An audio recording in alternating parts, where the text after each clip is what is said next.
जय श्री राम भक्तों, आपका परम भक्ति भावना में स्वागत है। तो आज हम जानेंगे कि इस अद्भुत कथा के माध्यम से कि माता पार्वती, सीता जी और राधा रानी की माताएं कौन थीं और ये आपस में क्या रिश्ता रखती थी। तो पितरों की 3 मानसी कन्याओं की दिव्य कथा के बारे में चलिए बात करते हैं। क्या आप जानते हैं कि जगत जननी माँ पार्वती, माता सीता और श्री राधा रानी की माताएं आपस में सगी बहनें थीं। जी हाँ, ये अद्भुत प्रसंग श्री शिव महापुराण में वर्णित है, जो पितरों की मानसी कन्याओं से जुड़ा हुआ है। पितृपक्ष के इस पावन समय में आइए जानते हैं ये दुर्लभ कथा की कैसे एक श्राप उनके लिए सबसे बड़ा वरदान बन गया था। कथा का आरंभ होता है पूर्व काल में प्रजापति दक्ष ने अपनी पुत्री सौदा का विवाह पितरों के साथ किया था और कालांतर में पितरों के मन से 3 अत्यंत सौभाग्यवती कन्याएं प्रकट हुई थी। इन तीनों बहनों के नाम थे मेना सबसे बड़ी, धन्या, मजली और कलावती सबसे छोटी बहन का नाम था। श्राप का प्रसंग। एक बार तीनों बहनें भगवान विष्णु के दर्शन हेतु श्वेतद्वीप गई हुई थीं।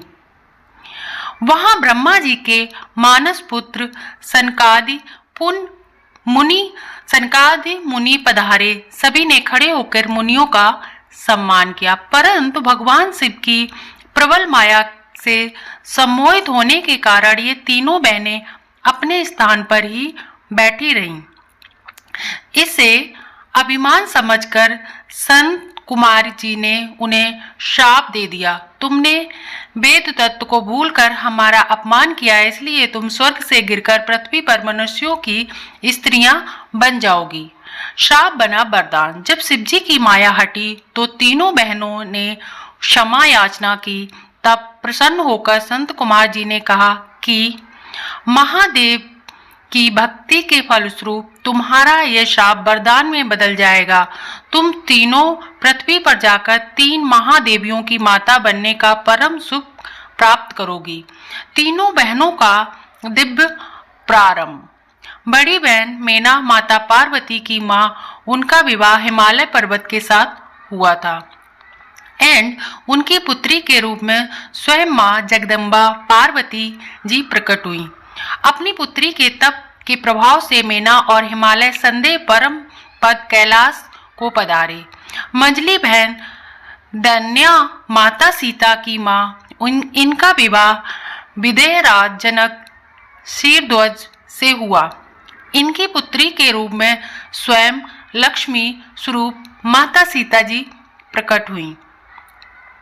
इन्हें अपने पति के साथ बैकुंठ लोक की प्राप्ति हुई एंड छोटी बहन कलावती श्री राधा की माँ, इनका विवाह राजा वृषभानु से हुआ था। द्वापर युग के अंत में इनकी पुत्री के रूप में साक्षात श्री राधा रानी जी प्रकट हुई। इन्हें गोलोक धाम का वास मिला था। इस प्रकार सनकाद मुनियों का श्राप पितरों की इन कन्याओं के द्वार का कारण बना था और वे त्रिदेवियों की माता बनकर सदैव के लिए पूजनीय हो गईं। हर हर महादेव। जय श्री राम। अगर आपको ये जानकारी अच्छी लगी हो तो प्लीज़ आगे शेयर करें, जिससे कि आने वाली वीडियो आपको टाइम से मिल सके।